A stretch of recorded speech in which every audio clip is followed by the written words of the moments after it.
அனைவருக்கும் வணக்கம். சற்றுமுன் வெளியான முக்கிய அறிவிப்பும் இடையே குடும்ப அட்டைதாரர்கள் அனைவரும் பயன்பெறும் வகையில் ரேஷன் கடைகளில் பொருட்கள் வழங்குவதில் புதிய மாற்றங்களும் மேலும் அவர்களுக்கு புதிய சலுகைகள் வழங்கப்பட்டுள்ளன. இதை பத்தி விரிவாக நம்ம வீடியோ நம்ம போறோம். வீடியோவை கடைசி வரைக்கும் ஸ்கிப் பண்ணாம பாருங்க. வீடியோக்குள்ள போறதுக்கு முன்னாடி இந்த வீடியோ லைக் பண்ண பிரச்சனைக்குங்க. இப்ப இந்த சேனலுக்கு முதல் வரீங்கன்னா சப்ஸ்கிரைப் பட்டனை பிரச்சனைக்குங்க. அப்படியே பக்கத்துல இருக்கக்கூடிய பெல் ஐக்கான் பட்டன் பிரச்சனைக்குங்க. வாங்க அப்படிக்குள்ள போகலாம். தமிழகத்தின் நியாய விலைக் கடைகள் மூலம் குடும்ப அட்டைதாரர்களுக்கு அத்தியாவசிய பொருட்கள் இலவசமாகும் மலிவு விலையிலும் வழங்கப்பட்டு வருகின்றன. இந்த நிலையில் நாட்டில் ரேஷன் விநியோக முறையை மத்திய அரசு தொடர்ந்து எளிமைப்படுத்தி வருகிறது. மக்களுக்கு எளிதாக ரேஷன் பொருட்கள் கிடைப்பதற்காக ஒரே நாடு ஒரே ரேஷன் கார்டு திட்டம் அமல்படுத்தப்பட்டது. இந்த திட்டத்தின் கீழ் டிஜிட்டல் வசதிகளை மேம்படுத்த அரசு தொடர்ந்து பணியாற்றி வருகிறது. அந்த வகையில் ஒரே நாடு ஒரே ரேஷன் கார்டு திட்டத்தின் கீழ் புதிய அப்டேட் ஒன்று வந்துள்ளது. அதாவது இனி நீங்கள் ரேஷன் பொருட்களை ஒரே கடையில் வாங்க வேண்டிய அவசியம் இல்லை.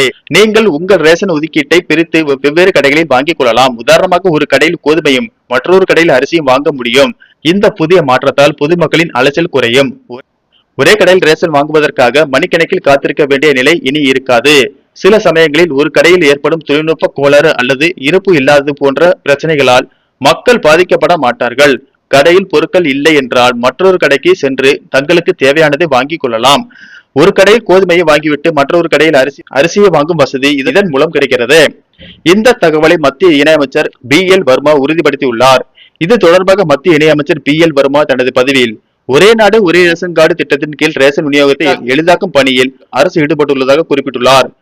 ரேஷன் கார்டுதாரர்கள் தங்கள் வசதிக்கேற்ப நாட்டின் எந்த பகுதியிலும் இருந்து வெவ்வேறு இடங்களில் இருந்து தங்கள் ரேஷனை பெற்றுக் கொள்ளலாம் என்று கூறியுள்ளார். இந்த வசதி ஒரு ATM போல செயல்படும். உங்களுக்கு எங்கு வேண்டுமானாலும் ரேஷன் பொருட்களை பெற்றுக் கொள்ளலாம். ஒரே நாடு ஒரே ரேஷன் கார்டு திட்டம் குறிப்பாக இடம்பெயர்ந்து பணிபுரியும் தொழிலாளர்களின் குடும்பங்களுக்கு ஒரு பெரிய வரப்பிரசாதமாக அமைந்துள்ளது. அவர்கள் ரேஷன் வாங்குவதற்காக தங்கள் சொந்த ஊருக்கு செல்ல வேண்டிய அவசியம் இல்லை. தற்போது வசிக்கும் பகுதியிலேயே ரேஷன் பொருட்களை பெற்றுக் கொள்ளலாம். நன்றி, வணக்கம்.